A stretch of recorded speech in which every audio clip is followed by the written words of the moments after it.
This is Grace Copps, a student at Georgetown University. She's a Democrat originally from New York. Grace. Good evening, Senator Sanders. My question is as follows. How can the United States go about repairing our relationship with allies like Canada after the second Trump administration? Well, I think there's going to have to be acknowledgement that what we stand for as a country is not to be the bully of the world. Again, as I mentioned earlier, the idea that you insult the prime minister, that you tell Canada they're going to become our 51st state, that you tell the people in Denmark, oh, by the way, we're taking Greenland away from you. This is outrageous.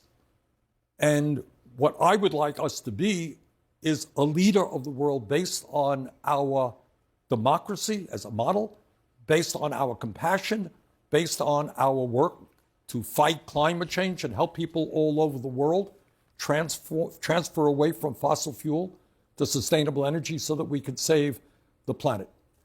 So that's a little bit what I'd like. Let me just ask you in terms of relationships, if the end result or the result in the next 90 days of these tariffs that the president has put on is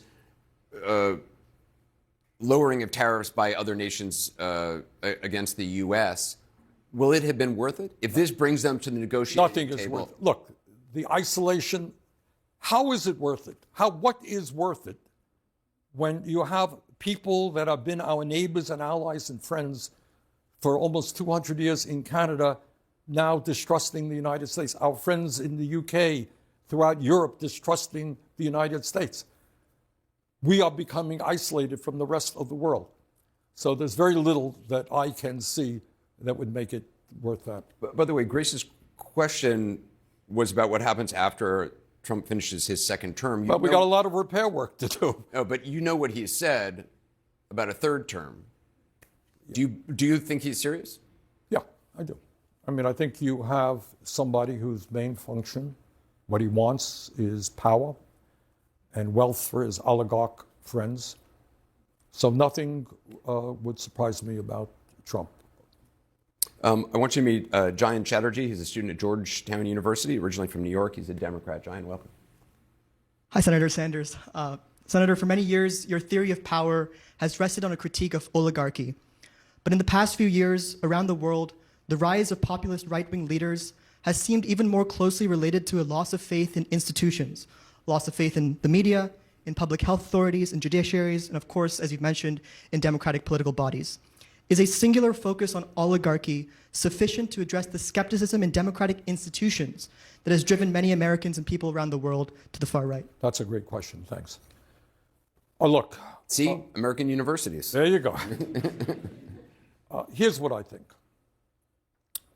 I don't think that Donald Trump was elected president because he went around the country telling folks that he was going to give massive tax breaks to billionaires and cut Medicaid, or that he was going to eviscerate the Social Security Administration or throw 83,000 workers off of the Veterans Administration, or that he was going to cut Medicaid.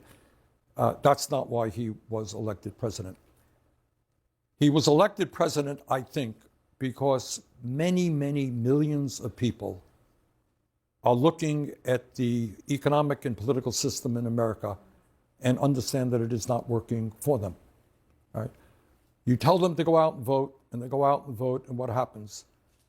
Over the last 52 years, the average American worker, in inflation accounted for dollars, is earning less than he or she did 52 years ago. And there's been a massive transfer of wealth during that period to the top 1%. Oh, go out and vote. Go out and vote for this candidate or that candidate. Really? Who cares? What does it matter? The rich get richer. I am struggling. Richest country in the world, 60% living paycheck to paycheck.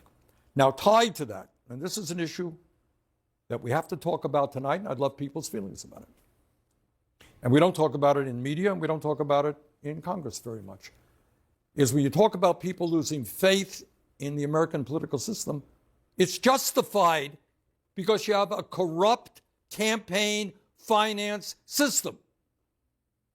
So you get one vote, and you get one vote, and Elon Musk can spend $270 million to help elect Donald Trump to become president, and then his reward is he becomes the most powerful person in government.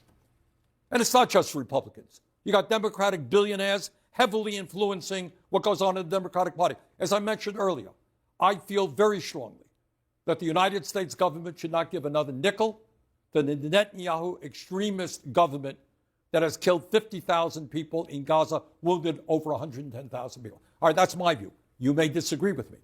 But you got AIPAC telling any Democrat who stands up to Netanyahu, guess what, we're going to primary you. We're going to spend millions of dollars to defeat you. So does it sound like we're living in a democracy when Musk can intimidate any Republican? You stand up to me, we're going to primary you. We're going to defeat you. We got a corrupt campaign finance system influencing both political parties. So the average American says, yeah, I got one vote. And Musk can spend hundreds of millions of dollars. Is that a democracy? Why should I vote? And then Trump comes along and says, the whole system is broken. And I'm gonna annihilate the whole system. Well, the system is broken. Our healthcare system is broken. No question about it. Our childcare system is broken. Our housing system is broken. Our campaign finance system is broken. Both political parties are dominated by big money interests. So people have a right to be angry. But our answer is to improve the situation, to create a vibrant democracy, to get big money out of the political process is an enormously important thing.